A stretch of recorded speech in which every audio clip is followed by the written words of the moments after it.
కాంగ్రెస్ ప్రభుత్వం గొప్పలు చెప్పుకోవడం తప్ప రైతుల తిప్పలు మాత్రం తీర్చడం లేదు. పంటలు ఎండుతున్నా పట్టించుకోవడం లేదు. అనుసంధాన కాలువ తవ్వేసి సీతారామ ప్రాజెక్టును పూర్తి చేసినట్టు క్రెడిట్ కోసం కాంగ్రెస్ పెద్దలు పాకులాడారు. వాస్తవానికి చుక్క నీరు ఎత్తిపోసింది లేదు, ఎకరం పొలం తడిపింది లేదు. మరెందుకు ఆ కాలువ తవ్వినట్టు? సీతారామ లింక్ కాల్వ అటకెక్కినట్లేనా? కాంగ్రెస్ సర్కార్ అంటే కాంట్రాక్టర్ల లబ్ధి కోసమేనా? రైతుల గోడు పట్టదా?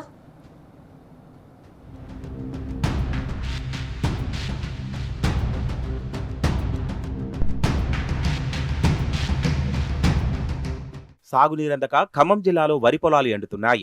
నాగార్జున సాగర్ ఆయకట్టులోని తల్లాడ మండలంలో వారబందీ విధానం రైతుల పాలిట శాపంగా మారింది. నీరందడం లేదని రైతులు ఆందోళనకు దిగారు.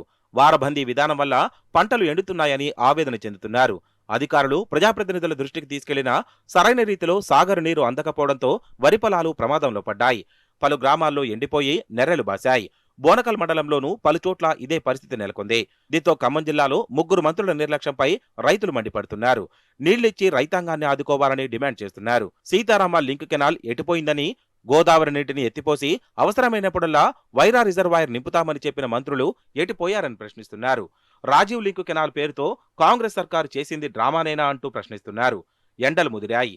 వైరా రిజర్వాయర్లో నీటి మట్టం రోజురోజుకు తగ్గుతోంది.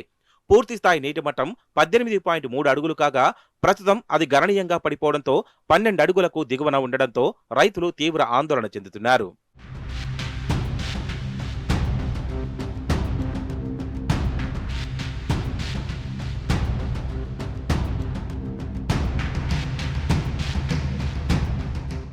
ఖమ్మం జిల్లాలో సాగర్ ఆయకట్టును స్థిరీకరించి 4 జిల్లాల్లో కొత్త ఆయకట్టు కలిపి మొత్తం 7 లక్షల ఎకరాలకు పైగా నీరందించాలని నాటి కేసీఆర్ ప్రభుత్వం సీతారామ ఎత్తిపోతల ప్రాజెక్టు నిర్మించింది.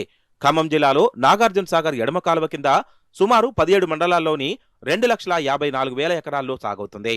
21 బ్రాంచ్ కాలువల ద్వారా నీటిని పొలాలకు తరలిస్తున్నారు. పాలేరు, వైరా బ్యాలెన్సింగ్ రిజర్వాయర్ల ద్వారా నీటిని నిల్వ చేసి జిల్లా సాగు, తాగునీటి అవసరాలను తీరుస్తున్నారు. సీతారామ పూర్తి చేసి పాలేరు నింపితే ఖమ్మం జిల్లాకు కరువుండదని కేసీఆర్ భావించారు.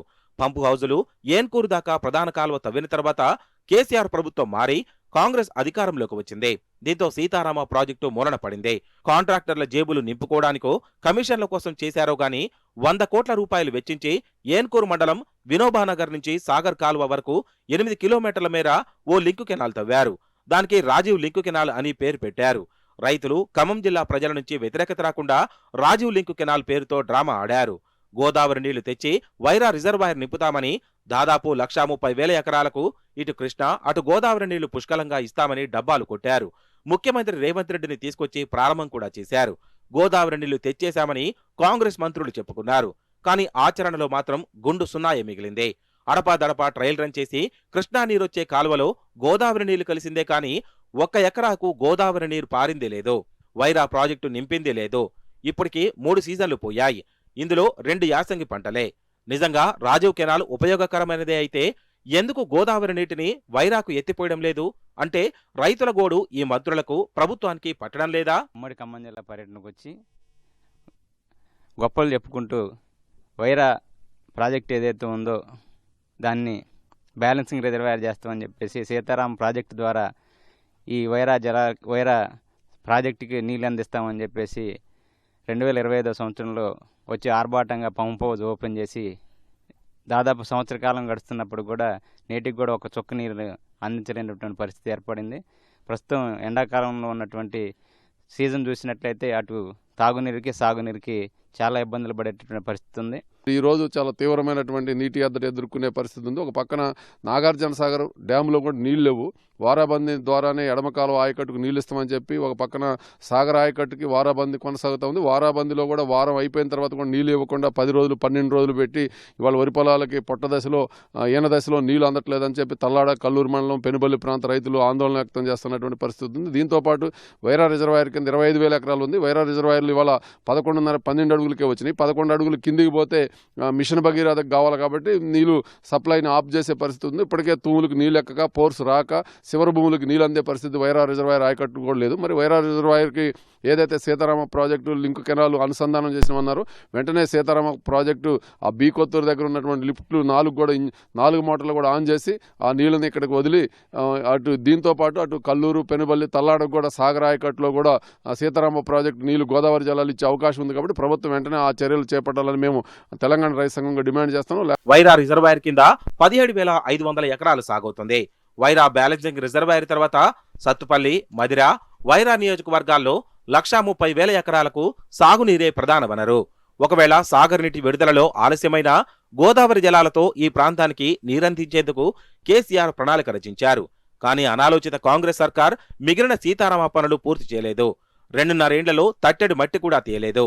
ఇక వేసవిలో కూడా వైరా రిజర్వాయర్ను గోదావరి నీటితో నింపి రైతులకు సాగునీరు అందిస్తామని తవ్విన రాజీవ్ లింకు కెనాల్ కూడా నిద్రపోతోంది.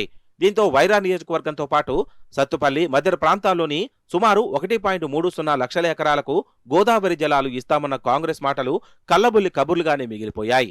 కనీసం పంటలు ఎండుతున్నా వరబందీ విధానంలో ఒక వారం విడిచి మరో వారం సాగర్ నీళ్లు విడుదల చేస్తున్నారు. సీతారామ మోటార్లు ఆన్ చేసి రాజీవ్ కెనాల్ ద్వారా వైరా రిజర్వాయర్లో గోదావరి నీళ్లు ఎందుకు నింపడం లేదో తెలియక రైతులు గోసపడుతున్నారు.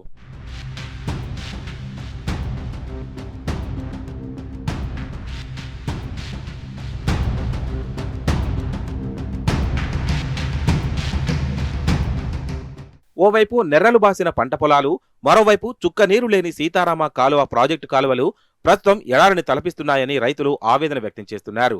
మరోవైపు నీటి కొరత తలెత్తడంతో నీటిపారుదల శాఖ అధికారులు వారబందీ విధానంలో నీటిని సరఫరా చేస్తున్నారు.